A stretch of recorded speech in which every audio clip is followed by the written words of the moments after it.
যে অহা বছৰ যদি আমি নিৰ্বাচনত জিকো চাউল বিনামূলীয়াকৈ পায়, দালি নিমখ চেনি অৰ্ধমূল্যত বা কম দামত পাব, আৰু আমি আপোনালোকক মিঠাতেলো দিম। তাকে লৈ কংগ্ৰেছ দলে ছ'চিয়েল মিডিয়াত মোক বহুত ট্ৰলো কৰিলে। মই চিন্তা কৰিলোঁ যে মিঠাতেলটো দৰিদ্ৰ মানুহক লাগে, দৰিদ্ৰ মানুহে ৰেচন কাৰ্ডত মিঠাতেল পোৱাটো অপৰাধ নেকি? এইটো কিয় মোক ট্ৰল কৰিলে? ময়ো অলপ চিন্তিত হ'লোঁ। তেতিয়া মোৰ মনত পৰিলে যে কংগ্ৰেছ দলৰ বৰ্তমানৰ যিগৰাকী সভাপতি, যোৰহাটৰ সাংসদ, তেওঁৰ দুইটা ল'ৰা ছোৱালী ইংলেণ্ডৰ চিটিজেন, ব্ৰিটিছ চিটিজেন। মই গুগল কৰিলোঁ যে ব্ৰিটিছ চিটিজেনসকলে কি তেল খায়। তেতিয়া মই গুগলত দেখিলোঁ যে ব্ৰিটিছ চিটিজেনসকলে অলিভ অইল আৰু ছানফ্লাৱাৰ তেল খায়। কংগ্ৰেছ দলে কিজানি বিচাৰিছিল যে আমি মিঠাতেল দিব নালাগে, ছানফ্লাৱাৰ অথবা অলিভ অইল দিব লাগে। ক্ষমা কৰিব, আমাৰ চহা গাঁৱৰ ৰাইজে আৰু মধ্যবিত্ত পৰিয়ালে সৰুৰে পৰা আমি মিঠাতেল খায়ে ডাঙৰ হৈছোঁ।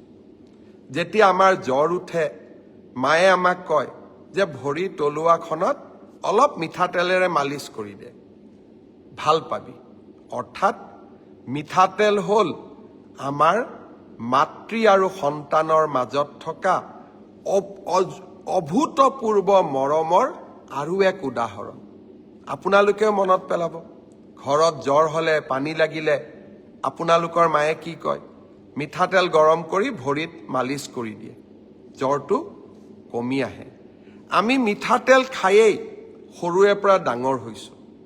অলিভ অইল আৰু ছানফ্লাৱাৰ তেল হয়তো আজি মই কিনি খাব পাৰোঁ, কিন্তু অসমৰ কোটি কোটি মানুহে ছানফ্লাৱাৰ আৰু অলিভ অইল দেখা নাই। আমাৰ হাতত ব্ৰিটিছ পাছপৰ্টো নাই। আমাৰ ল'ৰা ছোৱালীক আমি ভাৰতৰ পৰা বিদেশীও বনাব নোৱাৰোঁ। বিদেশীক ভাৰতীয় বনোৱা এটা বেলেগ কথা, আইনগত পথেৰে, কংগ্ৰেছৰ দৰে নহয় লাখ লাখ মানুহক অসমত সোমোৱাৰ দৰ্জা খুলি দিয়া। কিন্তু ভাৰতীয় সন্তানক সৰু বয়সত আমি বিদেশী কৰিম, লগতে আমি মিঠাতেল বেয়া, ছানফ্লাৱাৰ আৰু অলিভ অইল খাম, তেনেকুৱা ৰাজনীতি মই নকৰোঁ।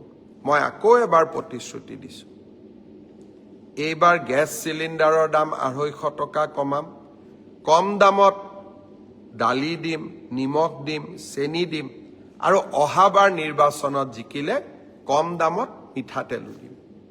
ট্ৰলে মোৰ মনৰ চিন্তাক অলপো আঁতৰাই লৈ যাব নোৱাৰে, কাৰণ মই অসমৰ দৰিদ্ৰজনৰ মুখত, দৰিদ্ৰ মাতৃৰ চকুত কৰবাত নহয় কৰবাত আত্মবিশ্বাসৰ প্ৰতীক হিচাপে জীয়াই থাকিব খোজো। 10 তাৰিখে যেতিয়া 1250 টকা পৰিয়ালটোৰ একাউণ্টলৈ আহে, অসমৰ মাতৃশক্তিয়ে যি সান্তনা পায়, অসমৰ মাতৃশক্তিয়ে য'ত আশ্ৰয় বিচাৰি পায়, সেই মৰম আন কাৰো লগতে তুলনা হ'ব নোৱাৰে। আকৌ এবাৰ কৈছোঁ, কংগ্ৰেছ দলে ভাল কামবিলাকৰ বিৰোধিতা কৰি যাওক, আৰু আমি ভাল কামবোৰ কৰি কৰি গৈ থাকিম।